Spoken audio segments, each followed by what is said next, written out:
Uh, it's probably in the subtitle somewhere, right? Hey everyone, my name is Andrew Davis, and you are watching Conversations in Pop Culture. And yes, I am skinless like an Ashley. And I do want to remind everybody that this episode is brought to you by my friends over at Pocket Jack Comics. And they are coming into comic shops, and there's some very nice covers coming in March. So go check out what they're doing at pocketjackcomics.com, as well as my good friends right now have a Kickstarter, Living Dead Girl, which is Jason Connolly and Greg Bo Watson. And for those who are big Marvel fans, Greg Bo kind of started in Marvel, and this is his first time creating a character in 20 years. So obviously, those are really two projects by some of my friends, and I just want to give them a quick shout out. But enough about that, because I have with me voice actor, director, sound engineer, ADR expert, Charlie Campbell. So welcome to the show. Hey, good to be here. Thanks for having me. Yeah, no, I am very excited because obviously I know some of your main roles. Obviously, One Piece, Fujitora is a big one. Gran Torino is another one. Arturos from Restaurant from Another World is another great one. Professor Big Gelato, which is just an amazing show. That whole show is just brilliant. And then some other stuff as well. But obviously we're gonna get into some of the big roles in a second or here too. But you've been doing this, I think, for 30 plus years at this point. My first dip in was around 1995. ADV Films that did Evangelion and all those shows back in those days had just opened up their first recording studio, and I had auditioned, not auditioned. I was actually interning with a company that they were using after hours to record stuff, and got to know Matt Greenfield and a lot of the other guys there. And when they opened up their first studio, I was on board. So it's kind of been a lot of fun ever since. Yeah, let's actually talk about that because you came in a little bit differently than a lot of other people, I think. Or you came in more as a sound engineer, moving the soundboards around, definitely audio mixing, and you were kind of in the Wild West a little bit, Oh, figuring it yeah. all out, knowing what you were doing, maybe not knowing what you're doing, and kind of bringing anime, what I feel, to America to some degree as far as dubbing. And so, Mhm. what was that like? Because this was a very different world than it is today. Yeah, it really was. And funnily enough, there were a lot more companies in the game too, all over the place, just smaller, peppered through Canada and the US and elsewhere. But I kind of got in on it via music of all things, because I've been multi-tracking and playing guitar, bass, drums, keyboards, and all since I was 10 years old. So the audio was the easy part for me. When I kind of fell in with doing anime, I've always liked cartoons and sci-fi and everything like that. So it was a good fit. And I've always done crazy voices, imitated my teachers, never got in trouble. They never caught me. They knew who it was. And just had fun with everything. And back then, I did engineering for quite a while, and then moved to Austin, to Monster Island, their satellite studio, and there started directing. And I was doing video extras and doing music for the trailers. I was directing and engineering and writing some all at the same time. Although I did have Elena Carrillo, who was a fantastic writer, and Lowell Bartholomew and some of the people who were in some of the other studios there. And it was a while. It was a lot of fun too. Yeah, so let's actually talk about one of the first ones that you were kind of behind and doing some fun stuff with, and it's a little bit out of the box, but it's this little bad boy Oh here. yeah, God, I love that show. Yeah, actually, if you listen to it till the end, the English credits come up, and that's me and Paul Killam jamming out to our original Gamera theme song, closing credit. you know? But yeah, that was a blast, because I grew up with Ultraman and Godzilla and everything like that. I'd never really seen too much of Gamera. I think there might have been one movie out there that came to Houston when I was a kid on TV, but it was all in the same vein. So show me a monster movie, and I love doing live action dubs like that too, because to me, especially now, it's an extra challenge, but also in some ways it's a little bit easier because you're looking at an actual person's face, and so you can take a lot of emotional cues off of that. And it's kind of rewarding if you can get it to look pretty good, and go, hey, did they really say that? It's kind of fun. So I really enjoyed this movie. because I view this as just a kaiju epic movie. It's Mhm. kind of like the old Godzilla stuff. I just saw Shin Kamen Rider. I saw Shin Ultraman. I'm Yeah, super stoked to eventually get around to seeing Shin Godzilla. And I love these movies because they're easy.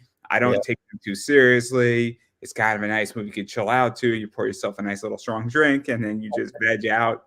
And yeah, it's great. And honestly, I'll put this thing up against a Godzilla movie because I think like the money shots in this movie are yeah. fantastic. And Really, like, what is especially that like for you? Because you get to live the dream. oh, it's crazy because there have been more than a few, uh, anime and more than a few live actions that I've been able to be a part of that I actually grew up watching. So, Gamera kind of by way of Godzilla. I got to play a character in the dub of Shin Godzilla as well as, Shin Ultraman.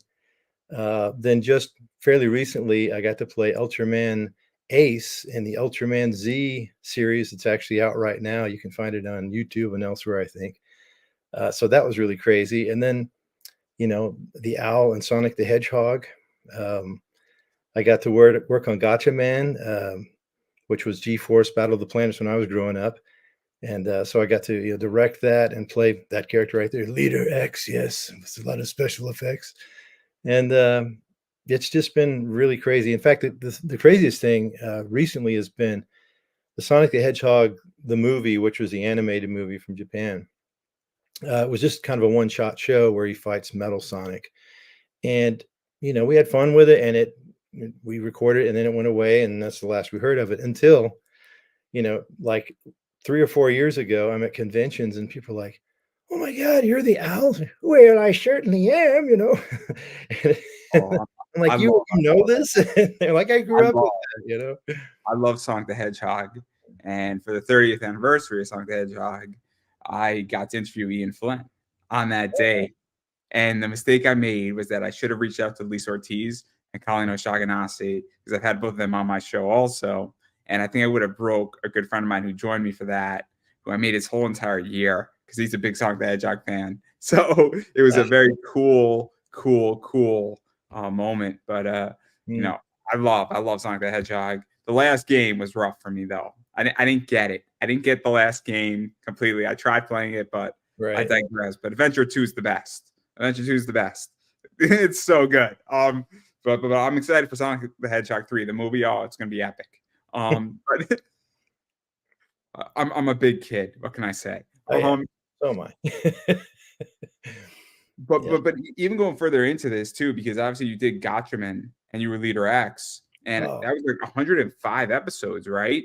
that was so much fun, and especially, I got to cast just about every director that was at ADV at the time, as some crazy bad guy in an episode because there were so many just, they all looked like crazy wrestlers or something, and they were totally bizarre and funny. So we had a lot of fun with the voices. And the neatest thing was, one of the neat things is Berg Katze, who's the guy with the long ears, the bad guy, I said, I got to get somebody really good for that. Who do I want to call up? So I called up Ed Neal, who I'd done a lot of other shows with, who was the original hitchhiker in the original Texas Chainsaw Massacre. He's the, hey, let me take your picture guy.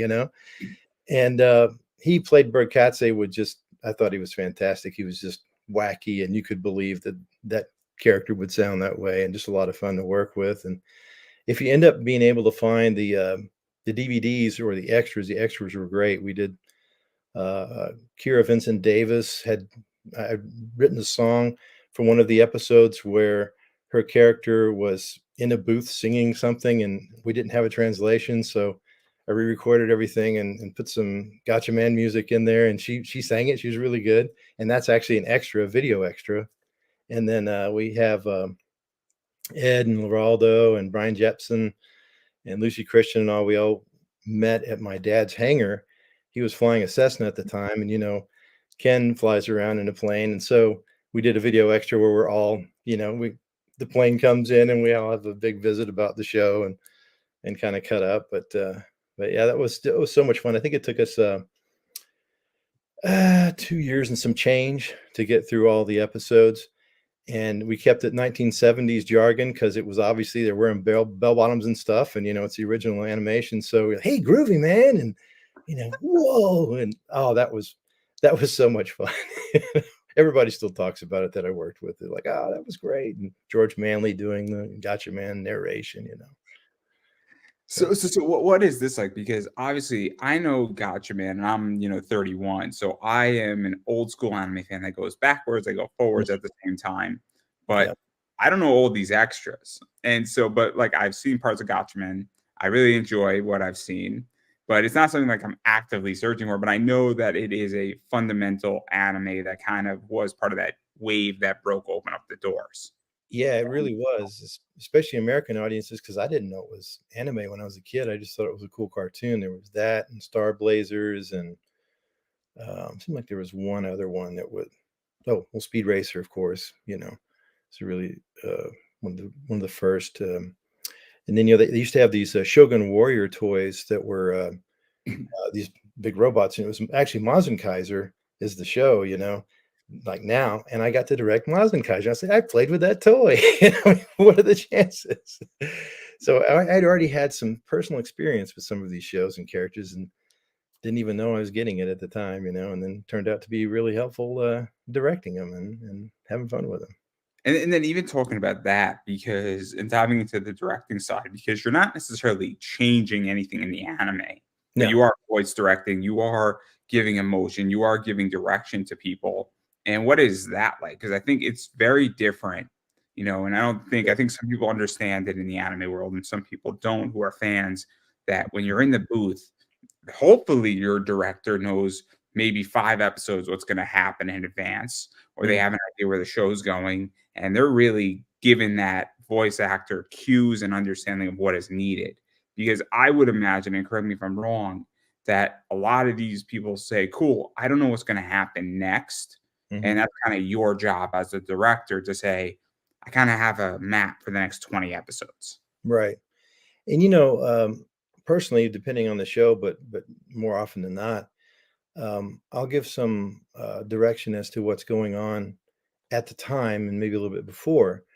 But I find it more rewarding when it's a surprise to the actor what happens next.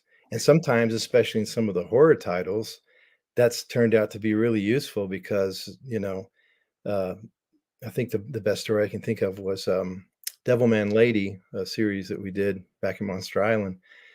Camille Chen, who is like a fantastic actress, she's been in so many TV shows now, and I see her in commercials. Like, hey, it's Camille again. But really, really great. And she ended up playing one of the young girls in the show, and she came in for an audition. And there's about I don't know 10 or 12 people waiting out in the front room, and then she goes in, and I set it up for her, and I say, okay, here's what's going to happen. You're in your bedroom in your house, and this monster comes out of the ceiling, and you start screaming, and you run down the hall, run down the stairs, and then when you get down to where your dad's sitting in an easy chair, you shake him, and something scary happens there. So it's mostly just screaming and Foley and stuff. So I said, well, let's give it a try and be as loud as you want because I'm on the mic volume and everything, and it won't be a problem. And had a really good booth. So the scene gets going. I'm recording her for the audition, and she is really intense and like is screaming when she's coming down the stairs, and then when she shakes her dad, his head tilts back, and he's got all these worms coming out of his face, and she starts, and chills went up my back, and I'm like, wow, that was really good. She said, I was really scared. It was so good. Everybody stopped what they were doing and was like, what is going on? And I ended up being able to use it for the actual take for the show. So I try to keep people in the moment, and then beyond acting ability, I think it's really important. I mean, if you look at an episode of a show or a show as a piece of music, okay, it's already been written, right? And you want to stay as faithful as you can to the original, um, you know, arrangement of the music of the show. But it's up to you to choose who plays the instruments, right? And that's how I look at casting. I'm like, who plays this instrument that's needed? Who's the right guitar player? Who's the right bass player? Who's the right drummer for this song? And if you put it all together, whether it's a performance of acting or if it's a musical performance, and none of the instruments sound out of place, then you've picked the right ones, you know? And that's how I use my musical experience for the acting and everything. To me, it's very much the same. You know, you should be able to close your eyes, and if the show has enough of a story, of course, just listen to it and enjoy it like it was a radio show, you know, as much as look at it. But if too much, if you're leaning on the visuals too much, or the lines, which could be great, you know, if you don't have the right actor, then it might be all right, but it wouldn't be as good as it could have been, you know. So casting's a big deal, you know. That's so interesting. I would never have thought of it that way. And I mean, I love watching anime. I love reading manga, and I know when something sounds good, Hmm. and then I know when it's done right, and I know when it's done bad. I mean, Yeah. it's a lot easier to find if it's bad. It's Right. it's easy. It's I know when a show is okay, but I also know, oh my god, that person is perfect for that role. Hmm. And like there are people, that you or me. Hopefully, it's not me. Um, I don't think it was me, either that or I just had an idea. You never know. But as I was saying, I'm just making sure there's not a fire in my house. That's Oh, all I'm making sure. Trust me, I'll bring the laptop with me. But right. but I guess where I'm going with this is that that's just so interesting because I would have never thought of it that way. Is my Mhm. point, but I guess it makes sense. I mean, you just like enlightened me into a whole new level. Like, Well, and, you know, like there's this show my wife likes watching on Netflix. It's a dubbed show from Spain.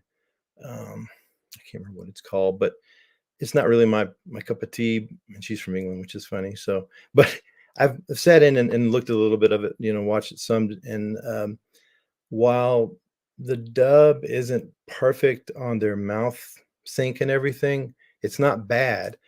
But they've chosen such good actors to play the parts of the characters. You know, the voice matches the physicality, it matches the age, they're good actors, and so I found that I didn't really have a hard time watching it as much as I would have had if it was, "Oh, those mouths are dead on, but who is that?" You know? It's like, well, so again, you know, whether it's live action, anime, or music, you know, you gotta have the right performers, basically. and now, I really want to get into some of your roles though, because obviously I want to take a break from the Wild West of anime. Yeah. You have a massive directing career, you have a massive engineering career, and then you have a bunch of roles that you've done.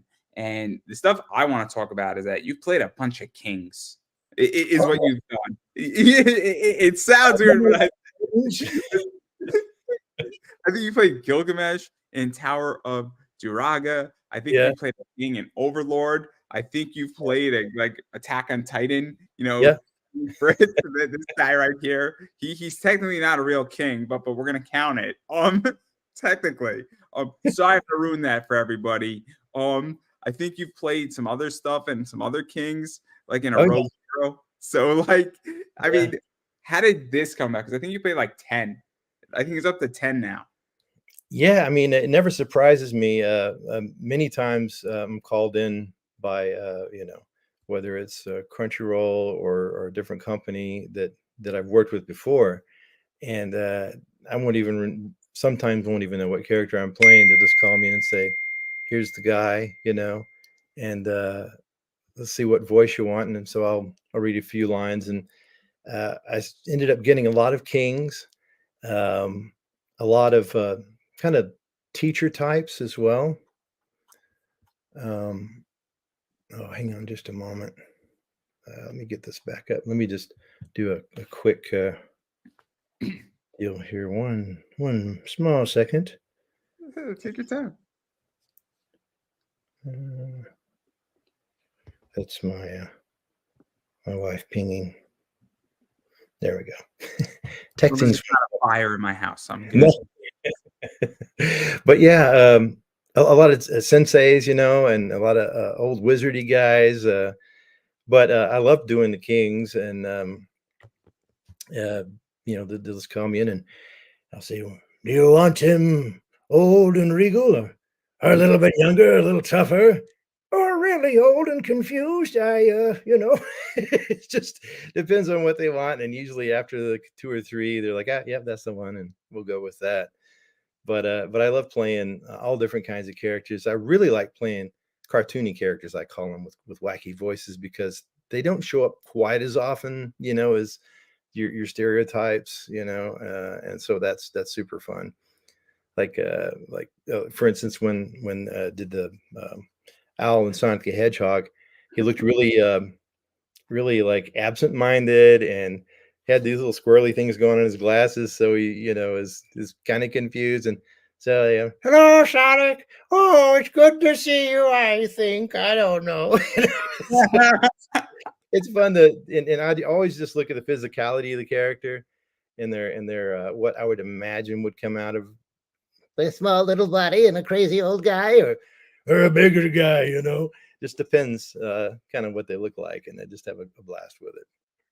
So I do want to talk about this king stuff because a lot of animes have kings, and it must be a lot of fun for you Yeah, because there might be one or two or three episodes with that king. The king's not really the main focus. They have a moment or two. Maybe they have 4 minutes in a complete yeah, series, yeah. but you're still in that series. So it's like you get to be in Overlord, you get to be in, the Tower series, you get to be in Attack on Mhm. Titan for a few seconds, and it's kind of fun when you're in a world in and out to some degree. Yeah, And some of these shows are really popular, and they feel like, oh yeah, Charles Campbell's in that anime too, and it's just like cool bucket list checked off to some degree. It's like, but like you don't have any commitment to it. Like, yeah, yeah, it's true. And well, I mean, the bigger characters obviously take longer to record, and I can't record most usually until after 4 o'clock, so that it takes longer to get so many hours after hours comparatively. So I think I do get a lot of wacky and king guys and this, that, and the other, but then also get some bigger fun characters like the yeah, ones we're that. gonna talk about it. We're gonna talk about that, but I want to talk about a few more before we get to the big ones. Mhm. There's like 4 or 5 big ones that you've done. And I do want to talk about obviously Jacob from Spice and Wolf because I love Spice and Wolf. Oh And yeah, yeah, I just like him because he was sort of a supporting character, but he was a bigger role, but he wasn't in the whole series. He was in it for like the last like 4 episodes, I think, of season one, give or take. right. And he does have a massive role to some degree in Lawrence's pivot and the negotiations. And this is kind of, I wouldn't say it's a king role, but it's kind of a supportive, fun, generous role to some degree that this character is. And I think it's a little bit off the beating track for you slightly. Yeah, and I like it when I get a chance to do a character like him, and uh, also characters like some of the other shows where it's not the stereotypical thing, because it gives me a chance to have a little more depth to the performance and to the character. He's not either just running around yelling or this, that, and the other. He has something to say and it is an integral part of the show. So many times too, I get roles that are not overplayed. They would say, make this a little more realistic, and so I enjoy things like that, and especially like fathers and characters like that don't need to be over the top all the time. Yeah, and then speaking about that too, obviously, there's a few others that you've done that I also think are kind of in that vein too. And this is another one of those roles. Oh yeah, he is so much fun. That was such a weird show, but he really enjoys his food. It's a brilliant show. It's a brilliant show because what is it? Only two main characters, and every other character is like a cameo in that show. It's the weirdest thing ever. It's so weird. But it's great. It's great. The whole premise of that show is just out there, and it's like it's the type of show though that like just is calming. It has such a calming effect on Yeah, me, that it was. and then Like, I get hungry yeah. after I watch it, and it's terrible. What bowl of soup are we talking about today? It's like, what? But it was actually a whole lot of fun to record. On paper, it looks like, what is this? But Yeah, I really I really enjoyed that character for some crazy reason. And then I want to talk about this, but before we talk about this, Oh yeah. How you poosers? Yeah, Kilowog, man, that was so much fun. DC Universe Online. Uh, they were recording in Austin at the time, and probably other places as well. But getting to play Kilowog, and then I think I played some Ultron robots or something. But Kilowog was a blast, and now I can actually go on like YouTube and find gameplay and hear myself here and there. That and also in Smite, I played Ymir, which is this big ice giant guy. So what yeah, is that like? Because obviously that's a Green Lantern power battery. It is a 1-to-1 scale. In that's case cool. I need it, in case I'm needed, guys. I spent way too much money on it too, but it's totally worth it. It lights That's up if you have the ring, and I do have the cool. ring. I forgot to Cool. bring it. It would have been great if I just like started doing it. Oh, it's great. I bought it because of Sheldon from Big Bang. He has one, and it's great. So, but what is this like? Because Green Lanterns are like DC. It's pretty big. People love the Green Lantern. Not the movie. Not the movie. The movie was rough. Okay. It's not Ryan Reynolds' best work. And I'm Right. saying that very generously. He would agree. He would agree. I liked the movie because I like Green Lantern characters, and it was the only chance I had to ever see him in live action. So, it was okay. I never went back and watched it again, but it was neat to see the guys in action to some degree. But what is this like? Because obviously you get to see gameplay. People know this character, Hmm. and people know the Green Lantern Corps. Yeah. And now the thing is that that's kind of a cool thing because when we start getting into recognition and understanding that you're the voice of a character, Hmm. it kind of creates association, I would imagine.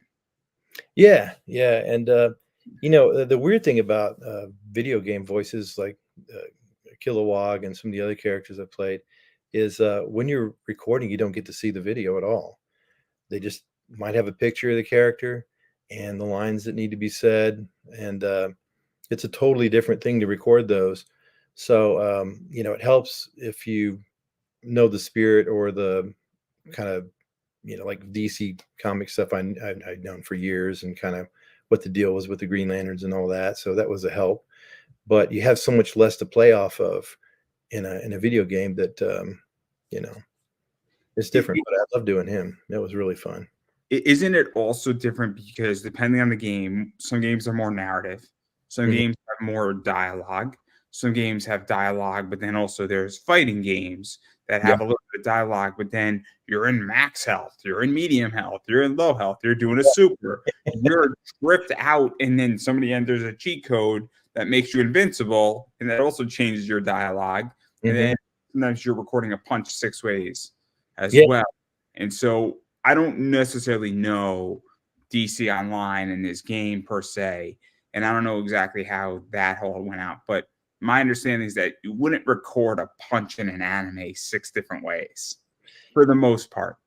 No, well, I mean, usually like action scenes in anime, you just have whoever follow the action at the time and go with it. But because you can't see it on a game, or like if a show, I did Gecko Man, and that show hadn't even been animated yet. It was computer animated, and we didn't have any video for that, so uh, we had to record lines a few different ways, and just like you have to record more Foley for fight scenes and stuff if you don't have the action. Because what if you come across something and you don't have a sound for what the character's doing? Usually you can find something, but it helps if you have a larger amount of takes to choose from, and different types of takes. You know. That's interesting. Again, I'm not a voice actor. I've no desire to come into this sector. Anime is an escape for me, Mhm. and I do not want to ruin my peace and my escape. Um, as much as it would be cool to have like a major role, it would ruin anime for me. It would ruin it for me, and that means I have to find a new escape. Yeah. So Right. I, I understand myself very well. I made a conscious decision. But I digress. But I do want to get into some of the bigger roles. And one of them is I got reincarnated as a slime. Oh yeah. And this is kind of a fun one because I don't know if it's a main character, but it's definitely a supporting one. Yeah, And yeah. He's one of the toughest ones. so, what's like the story behind this? Because that's a wild show.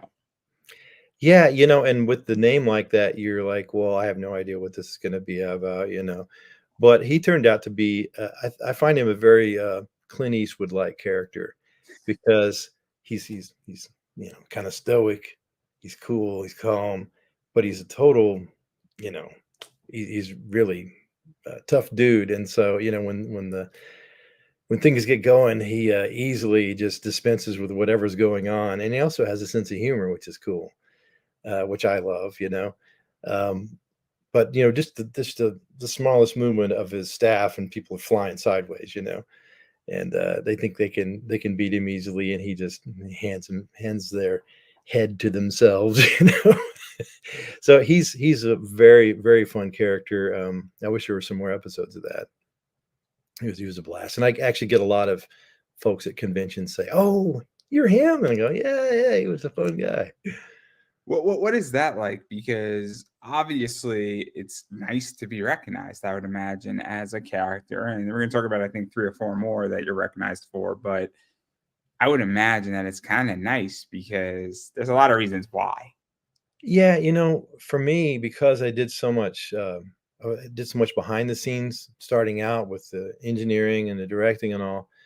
Um, it's really rewarding to get to meet the fans because before I did more acting roles, the show would just go off into the Netherlands, and you'd hope somebody liked it, and you didn't really get a lot of direct feedback. But I love meeting people at conventions and stuff because I get feedback, and they can say, "Oh yeah, I love that character and this, that, and the other." And I love visiting with people anyway. So it's been really rewarding for me personally to be able to hear somebody talk from the other side of the screen.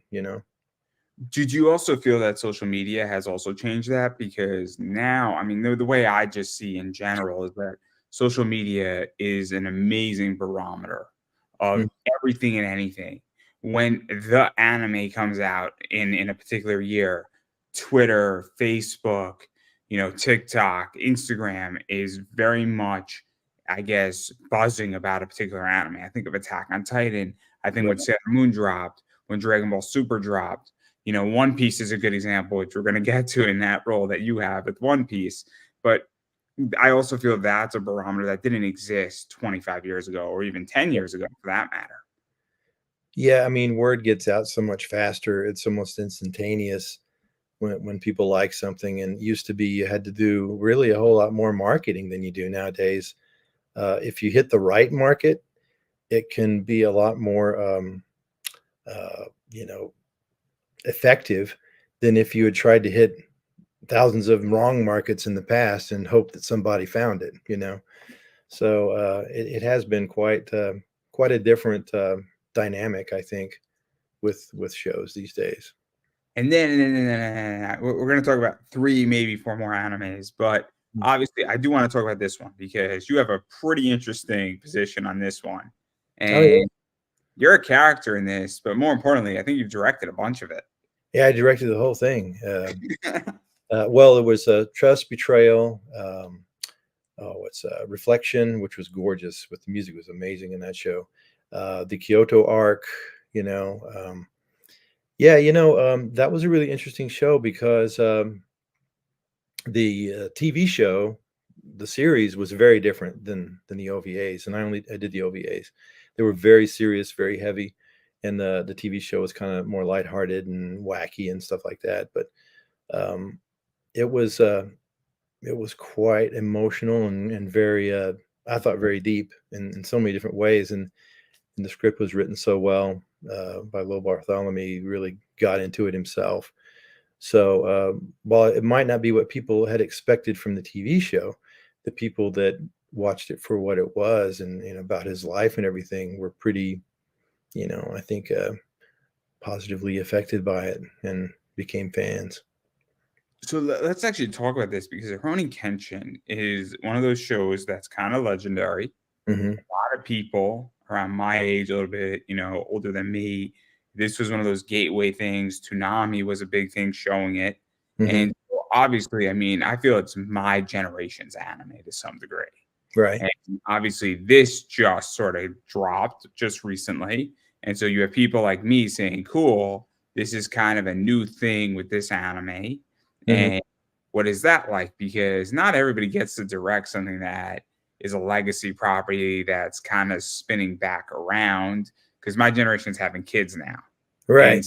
we're Yeah. showing our kids what we watched, and then we're showing them the new stuff. And there you go. And so what is that like for you? Because I would imagine that it's an interesting position to be in It because is. Yeah. The funny thing is I'll have behind me, I'll have a banner of all the current shows and some of the other shows kind of collage.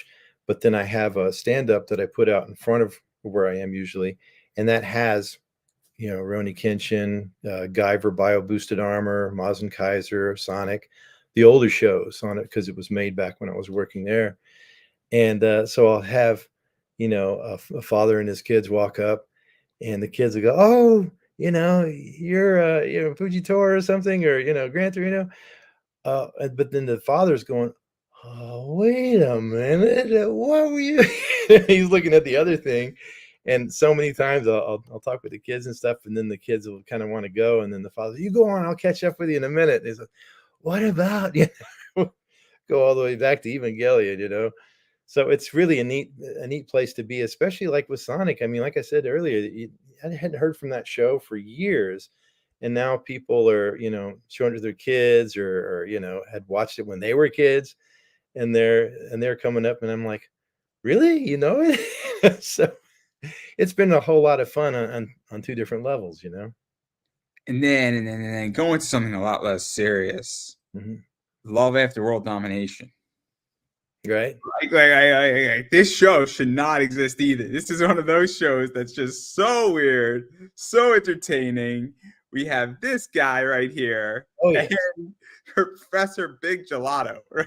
And with a name and a character name like that, you're expecting one thing, and then we get another thing, and then I'm just like, I can't hate this show, but I should not be watching it, but I can't not watch it, and I'm in a conundrum. You never know what you're gonna get. I mean, I never know what I'm gonna get as an actor. I'm coming into a show, and like more often than not, I don't know about it. And then they're like, "Well, this is what happens now." I'm like, "Okay."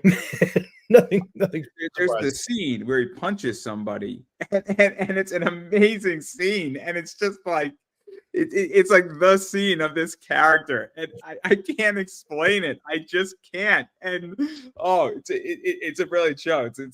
It's like I came across it just recently, and I'm Mhm. like, I can't put this thing down. I just can't put this thing down.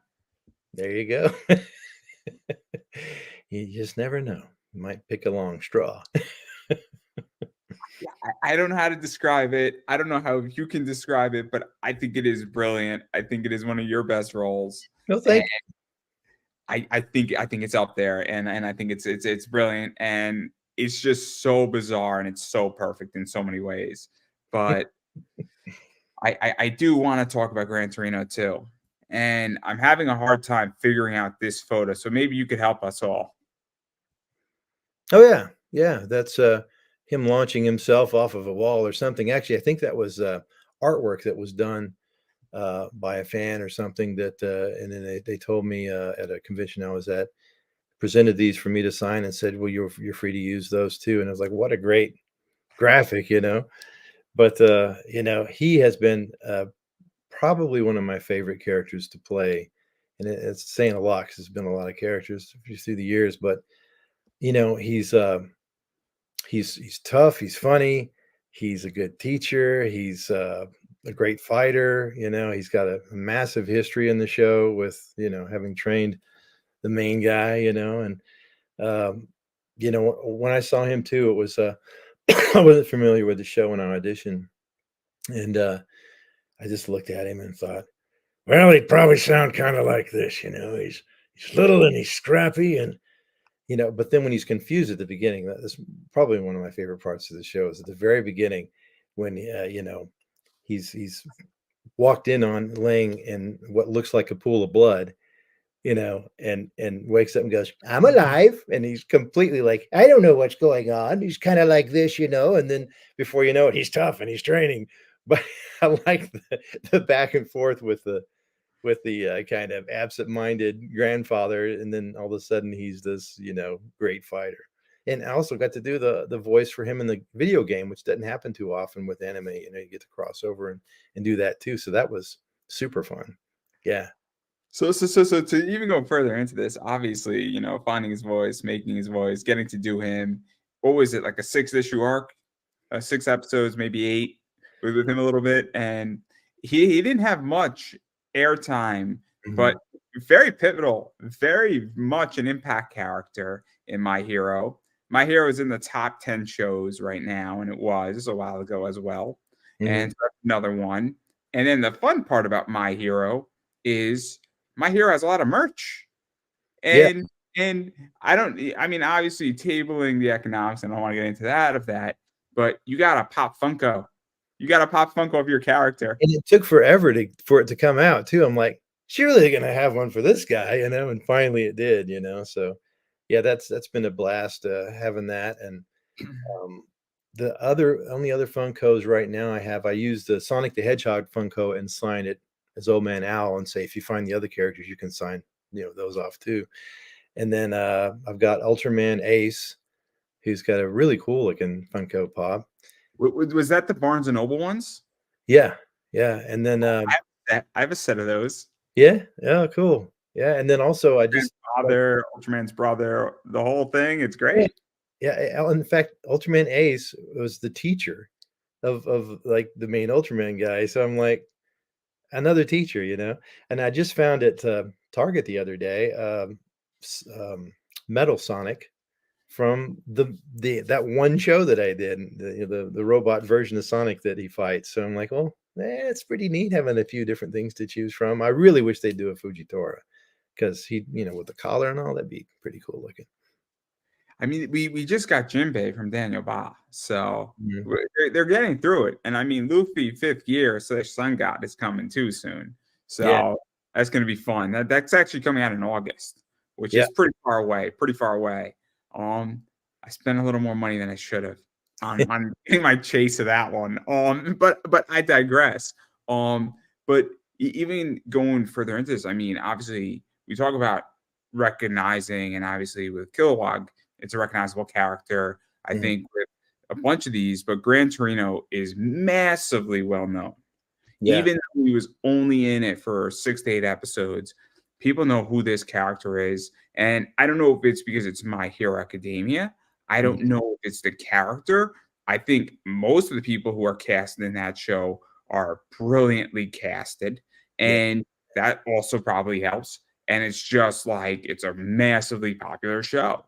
mhm. And will savor that show, I feel, way more than anything else. So I mean, I don't know your thoughts on that, but that's kind of mine.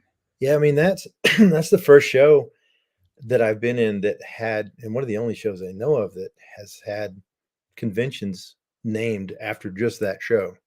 The My Hero Con. They have them like all over the place, and that's like got to be a pretty big show to name it that in anime. So I thought that was pretty cool. I think the first one I went to here in Dallas was like there's like 30 different actors there from the show, and that's from one show. And that's pretty cool. But I've really enjoyed it. Also, My Hero is a good show to introduce people to who aren't familiar with anime because everybody knows superheroes. It's very accessible. It's got some crazy weird stuff to it, but it's not so much so that people give up on it. It's pretty accessible, I think. It's very much it's similar to Astro City in a lot of ways, which was a great comic back in the 90s. Mm-hmm. Very similar to that. It's also, in my opinion, and people are going to hate me when I say this, it's almost a better Tiger and Bunny in certain Hmm. ways, where they took that and I think they made it better and they did the anime better. And there's just a lot of things that work with My Hero that are great. And I think what you said is true too. It's just familiar, and Yeah. familiarity is very, very helpful. Hmm. Um, and it's a gateway. But I do want to talk about One Piece since we mentioned it. You've done a lot in One Piece, and your character came in during the second half of One Piece, Fujitora, and he replaces one of the admirals, and then he kind of shows up, I think, in Dressrosa for the most part, a little bit before that, but he is a fascinating character. He can't see. He's very, very dangerous. He has a Yeah. devil fruit, and how did this come about? Well, I think my first One Piece was playing Carne at the restaurant. A crazy guy with a beard and a hat and all that was, and that was a fun kind of comic relief character. Also played Zenny, which was this crazy tax collector guy on an island that had this wacky white hair and everything. It was like 1 or 2 episodes or something. But Fujitora was the best heavy hitter, obviously that I played in the series, and he's been a blast. I mean, anybody that can bring a meteor down on somebody, with a staff and yeah, here he goes, and he can't see either, and he's this gambler and everything. But the thing I think I like the best about him, besides his power, is he still tries to remain true to himself in many situations where even though he's thought of as a bad guy because he's an admiral and everything, when he comes up, and I won't want to give away too much, but when he goes up against Luffy and everything, the unexpected happens, and it's because he follows, some sort of code of his own and thinks for himself, which I think is wonderful, and with all that power and everything, he could just do whatever he wanted to, but because he can see more than one side of the coin, then it makes him to me a deeper, more interesting character. And I think he's supposed to come back with some big battle or something before too terribly long. I don't like to know beforehand. I like it to be a surprise, kind of like what I would do to the actors myself, So let's even talk about this, because One Piece is a weird show where there are characters who come in, Mhm. then they disappear for 200 episodes, Right? not dead. And then they come back, and then they're enemies again. They're Yeah. allies. They become enemies after they become allies, and they become allies after they become enemies. And then they disappear for another 100 episodes, and then they're back again. And so Right. the only way I can equate One Piece is that it's like a wrestling roster. You Yeah. have your champion, and your champion's there for a year, and then he loses the belt. He has a few matches that take him off of the main event, and he takes 2 months off, and then he comes back and he pursues the belt again. And that's One Piece with like all the enemies. It's insane and it's amazing. And what is that like? Because it's almost like it's the gift that keeps on giving, because very few characters are dead in One Piece. Right. Yeah, that's true. It's funny too because I get told a lot at different conventions. Well, I'm not really into One Piece, and I'm afraid to get into it because there's so many episodes. And I'm like, well, just get into it as you will. You don't have to watch them all at once. There's no way you'd have to take a year off or something. But it's very we got a lot of different characters, a lot of different places, and I think it's really even gotten more popular with the live action on Netflix because I thought that was really, really well done. And it's brought a whole group of people into the anime that probably didn't know about it before, or reinforced people who were into the anime as well. And so now I'm kind of waiting for some of my characters. I've played 4, I think, so far, to show up in the live action. So, hey, I'm that guy in the anime. And then to go even further into this too, because I mean, One Piece is the show. I think at this point with One Piece, it is the show. You also are an admiral.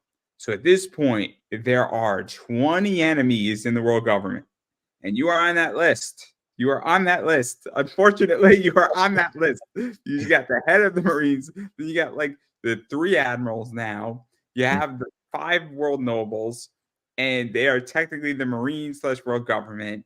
And you're going to be playing a pivotal role somewhere at the end of this fight, because we're at the end of One Piece. I'm sorry if I ruined that for anybody. Spoiler alert. We are on the final saga of One Piece, guys. I'm sorry. It'll take 6 years to get there before we. No, it'll take more than 6 years. You guys would do like 40 episodes a year. in One Piece. I think around that number. Probably, yeah. It's going to take like 12 to 15 years to finish it all out, which is good for you. It's just going to be forever. But what is that like? Because you're not playing anymore a character that just is going to disappear. Fujitora, whether he's on screen or not, is relevant now to the end of this show in some fashion. Right. And it's kind of a cool position to be in. And I think it's very important to know and acknowledge that your voice is going to matter, because there's going to be a final battle. There's going to be a final battle. And then what is it? The MRK comes out. The Mazen Kaiser final mech comes out at the end. Right. Yeah, no, I mean, he's been a really, really fun character. And like I was saying earlier, I like the depth that he has and also the power. So it's going to be a lot of fun when he gets in the mix again. And you know, I'm not sure which way he's going to go. You know, he might blast out everything, or he might help some people out you wouldn't think he would. Who knows? Oh, it's going to be so interesting. I mean, it's going to be exciting. It's going to be exciting. We just saw one of the other admirals do something interesting on Egghead. So this show is getting so good, and the ending to One Piece is just getting good. And I mean, I'm catching up on the manga, and I started in Fishman Island, and oh my God, it's just going to be so good. But Yeah. I digress. I don't want to ruin too much, but Well, I do if One Piece ends, then they can always come out with one more piece. You know?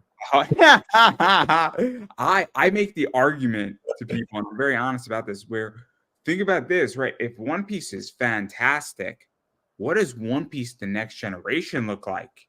Because let's just hypothetically say that 20% of the main characters die in One Piece, but 80% of them are around still, and we go out and we look at The Next Generation 20, 30, 40 years later in the world. We got all these characters to somewhat still in play, and we have a brand new adventure. I mean, I'm just saying that One Piece The Next Generation will blow everything away. It'll be better than Saved by the Bell The Next Generation. I promise. I promise. They tried. They tried.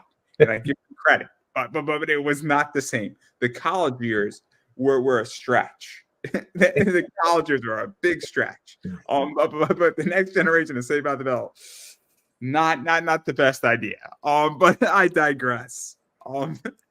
Now, the follow-up to Christmas Story wasn't very good either. When he grew up, it's like, this is kind of a really quiet show. I thought it was okay. I thought it was a nice thing. Let me put it this way. If you were paying for HBO Max as you sat and you watched it, it was fine. If you were paying $15 to rent it, it wasn't good. Rented, it's like, there's a big difference between those two things. It's kind of like watching Elimination Chamber on Sunday with TWA. I'm paying $5, but I'm buying Peacock anyway. So it's just on. If I was paying $40 for Elimination Chamber, it's not going to be a good event. But if you're paying $5, it's not that bad. Everything is in perspective. It's kind of like Crunchyroll. Crunchyroll is $80 a year. If Crunchyroll is $80 a month, that's going to change the perspective for me massively. But I digress. But I do want to bring up the fact that you were in Stampede and Red as well, which is cool, because I think people forget that being in a movie in anime is a very cool thing too. And because I think those were in movie theaters. I saw Red in the movie theater, and Red was great. And I think Stampede was in the movie theater. And what is that like? Because it is a different experience as a fan to go see something in a movie theater versus watching it on Crunchyroll or watching it on Netflix in my house. I had a good time as far as seeing one of the shows I've been in the theater. Some friends and I got together and went and saw Shin Ultraman. So it came out in the theater for a while, and I believe I was the Japanese Prime Minister in that one. And you know, just seeing Ultraman on the big screen was cool too. You know, anyway, I always seen him on TV. But then to have friends come along and see it on the big screen was very different. And then, you know, we used to show different shows in Austin at the Alamo Draft House.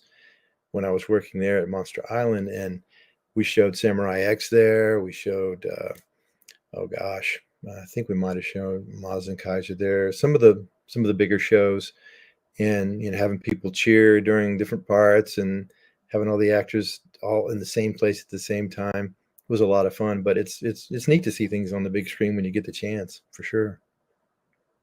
No. I really enjoyed. I saw Gold in theaters. I saw Red in theaters.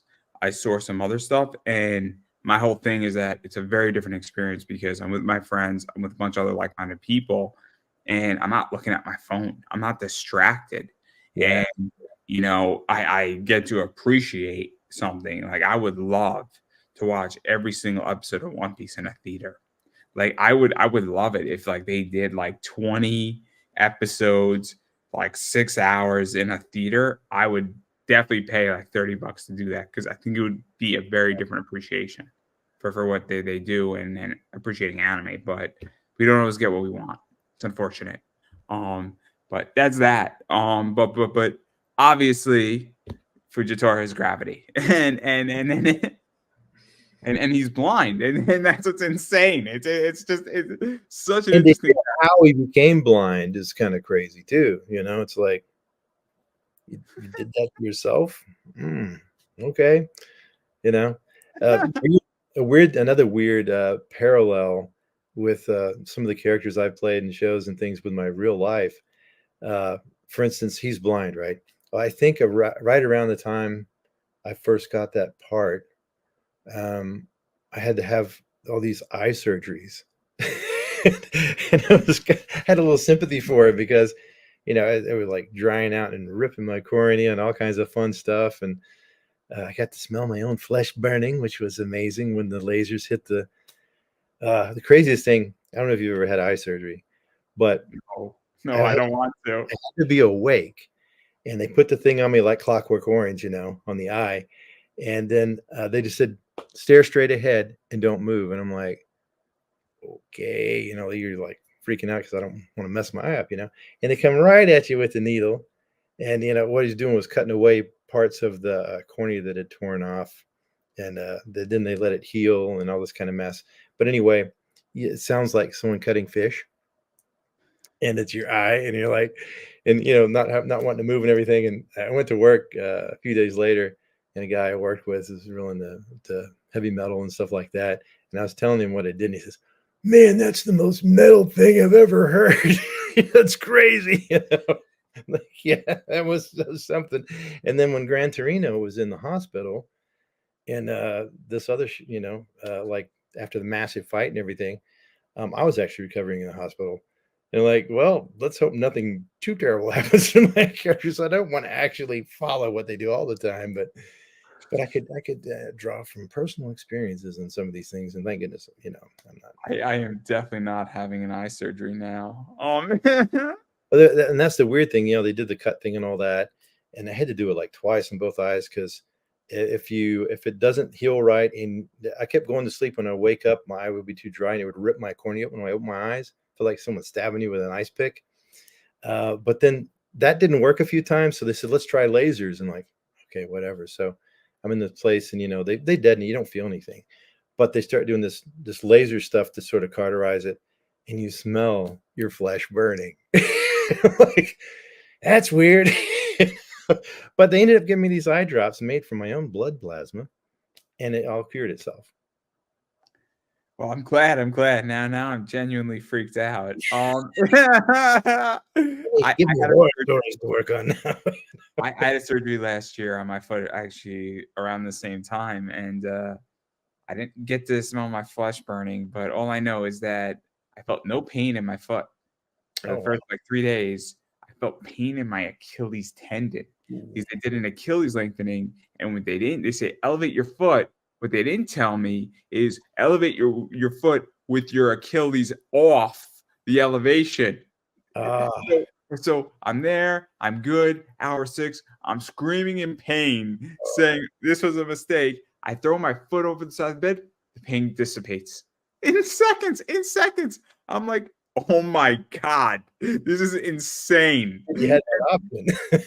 Because those are what it was, that every 3 hours I would just swing my foot over the bed, and I would just sort of lay on my side like this with like my freaking right foot off the bed, and I was fine. And but what was going on was essentially is that the Achilles was healing and it couldn't take any more stress in that position because you're in a cast at 90 degrees. And so that's what happened. And it's a very, very important thing to understand. So I have great sympathy for people healing in surgery, but I will never have eye surgery now. That I will politely. I mean, my friend had laser eye surgery so that he wouldn't need glasses. What he said is like the suction cup on you, and it basically freezes your eye. Oh, right. Well, Basically freezes your eye. You can't mess it up. And I'm like, still not gonna do it. Still not gonna do it. Like, oh, just. It would haunt me for life if I did that. yeah. I mean, I could wear them, but I don't like, I can't put anything in my like contacts and stuff. So I just consider different glasses, different fashion options, you know. I can't. The whole thing of contacts just freaks me out. It just Yeah. freaks me out. It's like like Like, things out of your eye, not put them in, you know. I don't want anything in my eye. I don't want anything near my eyes. And I'm just like, no, thank Then you. we have shields. We have eye shields all the time, right? I'm perfectly fine with my glasses. If I get to sleep at night not worrying about it, because I'll fall asleep with like a contact in my eye and it'll be a problem. And I'm just Yeah. like, yeah, you know what is? I will suffer with glasses and I will be perfectly fine. But I digress. I digress. I am not ripping out my eyes to be Fujitora anytime soon. No. Anytime soon. It's the point of this conversation for those who are still watching. About eye surgery and the Roma One Piece. So I have to ask. I don't know how far the Netflix show is going to get, but who do you want to play Fujitora if we get that far? Man, that's a good question. Because I could tell you who I wanted to play Mihawk. Mm-hmm. I wanted Johnny Depp badly for Mihawk. Yeah, that'd be good.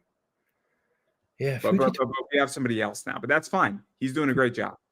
Fujitora is tough because you got to find somebody big, you know, to begin with. I'd have to do some looking around and see who would fit the bill. I think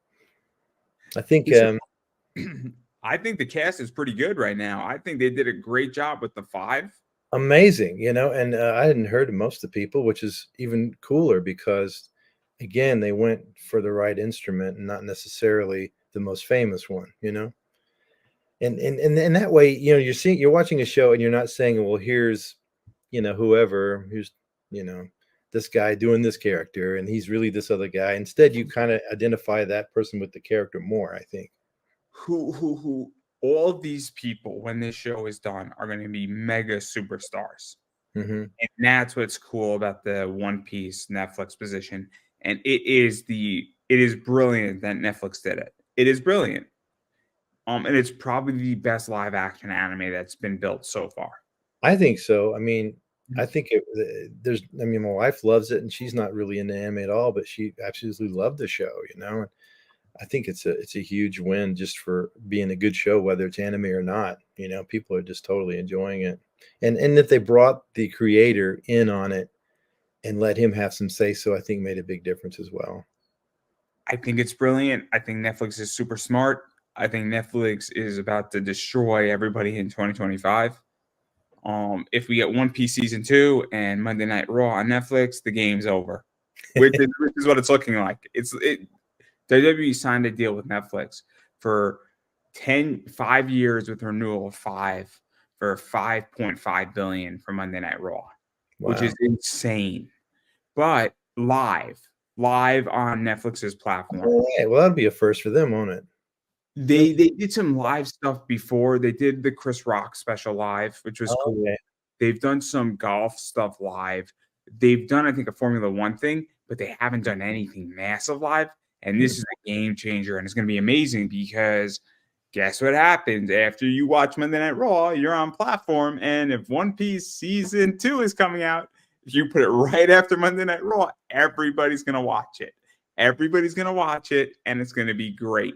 And then what they need to do is they need to create the One Piece podcast Mhm. live every week on Netflix. That's all they need to do, and they will win the game. They'll win the game. And they're redoing One Piece, the animation too, which is insane. Yeah. It's amazing. Yeah. And they even have a Ultraman series on there too, which is not too bad. It's kind of computer generated, quasi newish animation looking, and I watched some of it and I'm like, that's kind of cool. So they've got some people choosing some cool titles. Yeah, oh, it's great. They're a great company, and they are winning the war, in a lot of ways. But speaking about that, and I do want to transition out of One Piece, even though I love One Piece. I mean, Crocodile, Mihawk, everybody. I'm going through the whole cast. I'm going through the whole cast of One Piece, slowly Right. but surely. It will get done in the next 10 years. It's gonna be fantastic. Um, Nico Robin is hard to track down. Um, Stephanie, is it Stephanie Young that plays Nico Robin? I think. I'm not the greatest with names, so yeah, I'd have to look it up. Some of them are easier to know than others. Like Sonny Strait, I think plays Oh, Usopp. yeah. Eric Vale is Sanji. I know that. Mhm. Chris Sabat is Zoro. Christian Lucy is Nami. Colleen Clickenbeard is Luffy. Mhm. Brina is Chopper. Patrick Stewart is Frankie. Ian Sinclair is Brooke. I know my stuff, everybody. You Um, good? yeah. Because oh my god, just Brina Palencia. She's such a nice person. Such a nice person. But I digress. I am curious though where you think the future of anime is going, both on a fan base and even on a voice level base. Because I feel, and this is my thoughts, I'm curious what you think, is that COVID changed anime, and I think it made it better. I can see that. I mean, it did introduce a lot more people to it because people had the time to search out different things they might not have seen before. Um, I think as long as engaging stories come out and uh, the quality is there, that people will watch anime the same way they watch live action shows. You know, um, it's its own genre kind of, but it's also encompasses all the other genres because you've got horror, action, comedy, and everything else. So I think as long as the stories keep coming and it's interesting that it'll stay fairly popular. And I don't know how much the animation style changed, but it's branched out in a lot of different directions since I started working on them. Did So you also do you also feel that the anime industry on the business side has also become very interesting because obviously Sony bought a lot of Funimation and they bought Crunchyroll and then I think somebody else bought HD Live and then obviously other players are entering the space and mm, from my understanding Crunchyroll slash Sony wants to break into India because that's an untapped market for them. And India has a lot of people in it. A lot of people are living in India. And I say that not to be facetious, but I think it's very interesting because I think there's real money now in anime. When you spend $1.3 billion to mm, basically take the anime company in Texas into your network, which is what Sony did essentially, mhm. there's real money where I think 10 years ago, anime, if you said 30 years ago anime was going to be a $10 billion business, you'd be like, no. I mean, you'd be no, of course not. And I think it's at that stage where there's real money. I think there's real interest, and I think it's fascinating because I think it's finally in a healthy place.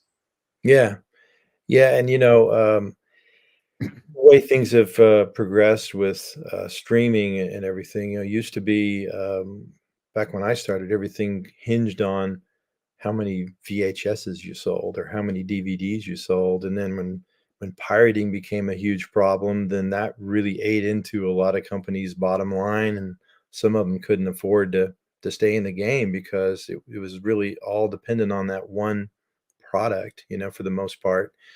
But now there's so many different venues and so many different revenue streams and ideas out there that I think it creates more possibilities for growth and for things to evolve into something even more, you know, lucrative.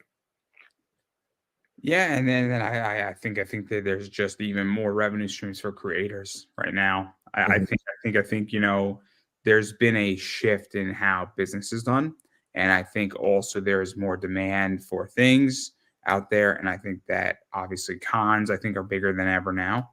I think Mhm. COVID has also changed that to some degree, and I think that that's also been very interesting. Where I think the whole idea and that's shifted around too. But we don't have to dive into too much of that. Um, but unless you want to, you're more than welcome to speak about anything you want to speak about. But I'm the voice guy, not the business guy. So, I guess the point is that I think that it is easier than ever to make Mhm. a living doing this. And I think there's more tools that allow people to make a living doing this. And I think that's where things are going, where I 10 years ago, I would not be able to do what I do in my eBay business, in my podcast, and doing the fact that I work remote 4 days a week. That didn't exist 10 years ago. Oh, And no. my quality of life is 1,000 times better. And, Mhm. and I don't think it's just me. I don't think it's just me. I think it's all of society has gotten to a point where there's more convenience and there's more technology, which allows for a better idealistic position you could be in. So Yeah, that and if you're lucky enough to have a job that a lot is on the computer or something of that sort, then things have definitely changed. I mean, I'm an audiovisual designer for a company that does football stadiums and everything else nationwide and worldwide now. And during COVID, we kept working because it was all on computer anyway. So that was a real blessing, if you're in a service industry or something, you were in big trouble because it depended on, face-to-face interaction and in person. But it has definitely opened up for technical things, a lot of more possibilities from working from home and everything. I've saved a lot of money on tolls and gas, and plus I can wake up and just start working instead of having to get to work and spend a couple of hours every day doing that. So, although it still is nice to go in and have interaction with people. So I usually work a few days a week from home anyway. But I like being in on my Monday. I see people, and then every other week I'm in on Thursday. But I Mhm. could tell you the days that I'm not in my office, I get an extra 2 hours of sleep. And oh my God, it's so nice. Not driving. Right. It's when you live, an hour away from your Mhm. job. It's not just the hour drive.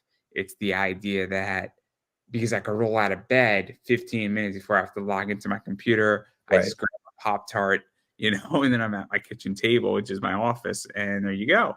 And it's so nice because it's like an hour, 2 hours extra sleep.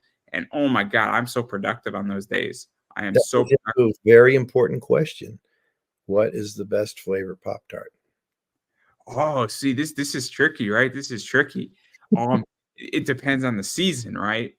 So in the winter, I'm like a wild berry, or like they have sometimes cereal flavored ones. So like I just tried the Applejack Pop Tarts, not great. I'm disappointed. I'm gonna write them a letter. I'm very disappointed in it. It wasn't Applejacky. I'm sorry. Winter s'mores are good. The s'mores Pop-Tarts are good. S'mores are good, birthday cake is good, chocolate sundae is good, but then they have the limited edition ones like the Jolly Rancher, Green Jolly Rancher. Oh, that was like ice candy. But what I did, so what you have to do, because you know what you're supposed to do with Pop Tarts, right? You're supposed to make a Pop Tart ice cream sandwich. Oh, So there what you you have go. to do is you have to like get the ice cream in there, and you kind of have to like taper it off at the sides, and then you freeze it, right? But Hmm. so then you freeze it and you gotta get really cold, and then you gotta like take a knife, like a bread knife, and you gotta cut it in half. And then you leave it out there for like 2 minutes because it gets unfrozen a little bit. And Yeah. then it's amazing. It's amazing. Somebody taught it to me. I'm like, this is a really bad idea. And then I had it, I'm like, fucking wizard. Like, and it's like, I told you. I'm like, you're right. But certain combinations don't work. Yeah. Like there's certain ones that don't work. But And some of the frost ones are not good. So like I have to use like a plain strawberry The one. plains are better for different stuff. Like I bet you if you took a couple of the cinnamon ones without the frosting, that'd be pretty good. Or like on vanilla ice cream. Yeah. That'd be good. It's great. Like the whole concept is just brilliant. And oh, it's not good for you. You can't do this every night for dessert. It'd be bad because it takes time to prep it. But if you're having like a party, like the Super Bowl party, this is like the dessert you bring out, but you don't tell anybody you did it. And then because everybody's like, "What the fuck's this?" And it was like, "Oh, I get it. I get it." But like you could get really creative. Like you could put chocolate syrup on the inside of it, then put the ice cream on, and then taper it off on the sides, and it looks clean and it looks professional. Oh, it's great. The whole thing is just ridiculous. But you got to put the effort in, guys. You got to put the effort in. I'm sorry. That's it. But getting back to the question, yeah, no, it's a wild berry. Like in the spring is good for me. The s'mores are good. Birthday cake is always good. But like sometimes like when it's really cold out, like I kind of just like in like the Thanksgiving, like I want like a pumpkin-y like one is good. But like I could have the pumpkin one like all the time. But like this Applejack thing that I had, I'm so upset. I went to Target and I was so excited. And I was thought, oh man, Apple Jacks, I love that cereal. And I'm just disappointed. I'm gonna write them a letter. I'm really, really disappointed. I could see publish that a letter. tastes a little chemically or something. Wait, Yeah. what'd you say? What'd you say? It's a little chemically or something, right? The Applejack one. Yeah, I know. It just wasn't Applejacky. It tasted. It didn't. It tasted like not Apple Jacks. It wasn't Apple Jacks. It was just jacked, right? Exactly. That's the problem. See, this is the whole problem. I came in with decent expectations and they were not met. And I feel gypped. I feel gypped because I could have went with the chocolate sundae Pop-Tarts instead, and I didn't. And I knew what I was getting, and I was taking a risk, and I realized very efficiently that maybe I made a bad call. Well, at least you lived to tell the story. That is true, and it is my new obligation to warn everybody that the Applejack Pop-Tarts are not good for you. And again, I'm writing a letter to the people who make Pop-Tarts. Is it Kellogg's that makes Pop-Tarts? Whoever it is, they're going to get a letter. I'm going to put a stamp on it. I'm going to send it to their CEO and have it certified. There's going to have to be a signature for it. And watch this. Make it rhyme, though. Everything has to rhyme. I'll write it in Shakespearean language, just to, in like the tempi tempo. Oh, it'll be great. Dr. Susie, you know, it'd be kind of fun. It'll be great. It'll be great. And then what you'll do is that I'll pick words. There'll be a secret message at the start of it, and it'll go down saying this is not a good Pop-Tart, and I'll have to figure out how to do it. Oh, it'll be great. I guarantee you, they're probably like, nobody has ever written a letter about these Apple Jacks. And watch this, they're gonna be like, we're gonna institute some systematic changes in our processes. So all I'm saying is that it'd be really funny if I got a response back. Is all I'm saying. It's kind of like when somebody sued, what was it, Pepsi Cola? Where's my jet? Oh yeah, that's crazy. But I digress. But what do you think is the favorite and the best Pop-Tart flavor? Oh, I didn't even know there were that many. But 90. It's crazy.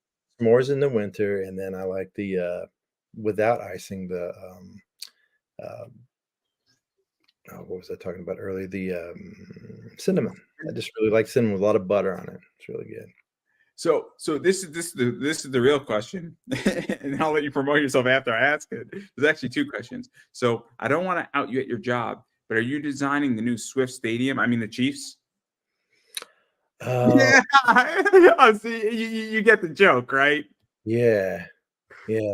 No, not that one. But there's at least I'm not the only guy working. I mean, what has to happen is that we need a place for the wedding, and they have to sell tickets. I had real money on Travis Kelce proposing to Taylor Swift, and what I mean by real money is I had $10, and my bookie gave me like a 1 to 2,000 odds. So for every dollar, if I put $10, I would have. If he did, I would have won 20 grand. Wow. He didn't do it, but I figured people were like, Andrew, what in your right mind makes you think that's going to happen? I said, you got to realize the odds.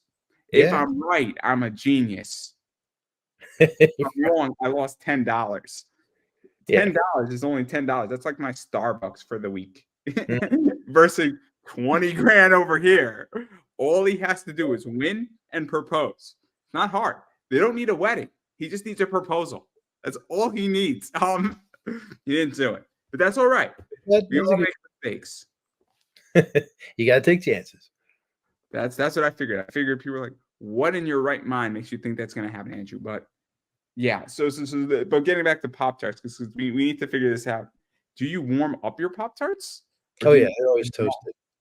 I mean, I can eat them raw, but toasted, the inside gets a little more gooey or whatever.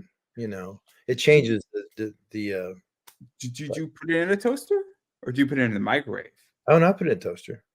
Yeah, I mean that's how it is in the commercials. It's supposed to be in a toaster. You're breaking the rules. I might be breaking the rules, but that's all right. Since you got to break rules, yeah. I Put put it in the air fryer. so I won't put the frosted ones in the toaster, and I won't put them in the I put in the microwave because it melts the frosting. But like the raw ones, I don't Mhm. mind putting that one in a microwave. But I'll put a little butter, and then it like kind of creates like a butter pull off. But like Oh you yeah. have 2 plates on it, and it's nice. And then I watch it. It's like making eggs in the microwave. It's so exciting. It just gets me so excited. And then I'm like, is it gonna explode? And then you gotta like you realize, like, oh snap, the eggs are full cooked, but they're gonna come out of the thing. I gotta calm down, and then you put it back in, then it's gonna come out again. Oh, it's amazing. It's like a game to me. But I digress. I digress. Which people are learning way too much about my food habits now. Well, I was in the food show, so there you go. But Uh, I do want to give you a chance to self-promote yourself before I get you and me both in trouble because we probably pissed off the people who make Pop-Tarts to some degree. I mean, they clearly know how I feel. They clearly know how I feel. I don't want to be banned from buying Pop-Tarts. I hate one of your products, one SKU, only one. Everything else is fine. I was massively disappointed, and I'm very upset, as people can tell. But I do want to give you a chance to promote yourself. Obviously, where can people find you, bother you, see you at a convention, check out what you're doing, keep up with you, all that stuff, animes that you can promote, all that good stuff. yeah, well, let's see. I've got March 22nd. I'll be in Las Vegas for the Anime Vegas at the convention center there. That's going to be a lot of fun. There'll be a lot of people from, gosh, One Piece, My Hero, and a lot of other shows. So I'm looking forward to that big time. Um, let's see, Direct Command Charlie on Facebook is my Facebook page, and I think it's also my Instagram page. No, that's Charlie Man Anime. There you go, CHARLIE, Charlie Man Anime at Instagram.com. And then, gosh, there's another few shows coming up. I'm waiting on like them to say exactly when and where it's going to be this year because they had to readjust some things for Anime Next and a few other shows. And then many times I just get Anime Enthusiasts United get me shows here and there, and they usually give me a call every few times a month and say here's something coming up later on. But things kind of had a lull after Christmas. I was pretty busy before Christmas, and just the Vegas thing. And there's another one coming up. Just one moment, I'll give you the name. Anime Next is a good show. I've been there a bunch. Yeah, it looked really good. So it's Atlantic City, right? That's where it had been before. When I went, it was in New Jersey, and they had a great turnout. But In people, Somerset, Jersey, in Somerset. yeah, people didn't. Apparently, a lot of fans didn't like having to drive out there. They wanted someplace just more fun because it was kind of just. It was a big convention center, but it wasn't really close to anything. So I think they were trying to find another venue that was people got more excited about. So Atlantic City is a fun place. I like Atlantic City. It's by yeah, Callaway, Jersey, and it's very cool. I haven't been to Anime Next in a while. I used to be on the. I'm in Connecticut, and I used to live in New York, and then I moved down to DC. Mhm. I did Otakon and AwesomeCon, and then I never did KatsuCon, even though that's in the same neighborhood. But yeah, no, it's used to do Anime Next all the time. Yeah. Yeah, like, those guys were great too, they were really fun to work with. Oh, FarleyCon, here we go. FarleyCon in East Ridge, Tennessee. They're gonna have some pretty cool comic book people there too, and that's, get you a date here, August 3rd and 4th, so it's a little ways away, but, that's, being sponsored by, Anime Enthusiasts, so I can't wait to actually meet the people I've been working with. They've sent me all these places like, "I'd like to meet you in person," so that'll be fun. And then, yeah, man, just keep your eye on my Instagram and my Facebook. I always put up as soon as I find out something, I throw it up on those and put little videos and stuff. Well, I'm gonna say this, and I'm gonna keep saying it. You have to support people you like and you want to see more what they do, and you Hmm. have to support anime. And the way you do that is that you have to watch anime, preferably legally. Preferably legally, you have to read manga legally. You have to buy merchandise legally, Hmm. and you have to, support your voice actors. And the best way to do that is actually watching shows legally, and then when they're at cons, going to cons, seeing them, going to panels that they host, go saying hi, go getting signatures, all that stuff, getting your merch signed, buying their prints, everything and anything in between. And then furthermore, let's say that a voice actor isn't coming, you're in New York, I'm not expecting anybody to go to Tennessee. Not because I don't like Tennessee. Tennessee is a very cool place. The people from Tennessee are very nice, but obviously request that voice actor to come to a con. And then if they're in a con that's 50 miles away from you, and you want Hmm. to go see them, that's when you should go. But let's say that they're not coming into your neck of the woods for a while, you could still follow them on social media. You could engage with them on social media. You could interact. You could like what they're doing. You could share it out. You could obviously say, hey, I really like so and so. Oh my God, did you just hear his voice in this anime? That stuff, because that goes a long way. And It that's really very did. Yeah, and like I say, I like going all over the place these days. So if you want to see me, let your local con people know, and they can either contact me through Facebook or Instagram or Anime Enthusiasts United. And more often than not, if my schedule permits, I'll come out and have some fun. And so that's what I say. And nothing is too little. Social media follow is not that big of a deal. And you'd be surprised. You might learn a lot of fun stuff. You might have a good time. But enough about that, because I'm going to promote myself really quickly, and then I'm going to give you the final word in 1 second. But obviously, I am Pop Anime Comics on Twitter/X, Pop Anime Comics on Instagram, Pop Anime Comics on Facebook, Pop Anime Comics on YouTube. Please subscribe. I cannot promise you on YouTube that you will get smarter with me, but I can assure you that you will be entertained with the amount of interview content that I have. You can get lost in a trap of nothingness, but you will end with a smile. I promise. You're not going to get smarter. You might, but you will be entertained. I am Pop Anime Comics on TikTok, and I am also Pop Anime Comics collectibles on eBay. And yes, so if you're looking for comics and collectibles, come shop with us on eBay. That is my cute little elf. And she's adorable. So that's my mascot. But yeah, so if you're looking for really rare books and really cool stuff, and speaking about my hero, because I like dropping this, I have all 15 of these books that are in hollow foil in my store. So yeah, I carry books like that, and I carry anime themed books, and there's other stuff that I carry. So chances are, if you're looking for something really funky or out there, I got you covered for it. And I try to be as reasonable as I possibly can on eBay. So you will find really cool stuff in my eBay store, everybody. So just keep that in mind. And yeah, no, that's everything that I got. And yeah, I'm gonna give you the final word. I'll let my friends know about you and this. Yeah, I'm a big comic guy too, man. I've got all these comics that I collected over the years when I was a kid, and like from the '70s and stuff. I've got the original Dark Knight comics, the individual ones. Yeah, you got the Green Lantern. A Green Lantern power battery, a It's 1-to-1 Green Lantern power battery. Everybody, I'm a super nerd. it's been a great, a lot of fun getting to know you, Andrew, and thanks for having me on the show. And I always like talking to fans and and people who are into the shows that I work on, and other things too. I mean, I like talking to people, and thanks for including me on this this really nicely framed. I like the frame going around here. It's pretty cool. Kind of reminds me of a video game. The lightning and everything. It's cool. Thank you, and everybody, contact me on Facebook or Instagram, and come out and see me, and let me know that you saw me on here, or uh, whatever it is you're interested in, and I'll talk with you till the cows come out. So, thank you very much. I really appreciate it.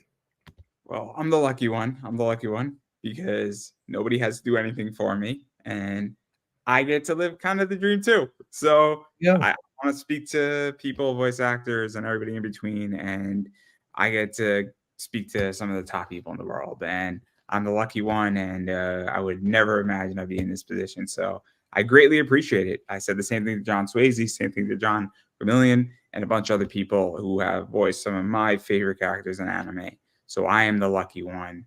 And I realize that not everybody gets to do this and not everybody wants to do this. So trust me when I tell you that I am beyond grateful and beyond appreciative of your time and coming on and thank talking you. about this. And I know a bunch of my friends are going to be like, who are big One Piece fans, they're going to be stoked that this happened. And a bunch of my hero fans are going to be stoked. So thank you very much. And I don't think I could have said that any better myself with what you said. And guys, go support anime. And I think that is a wrap, everybody.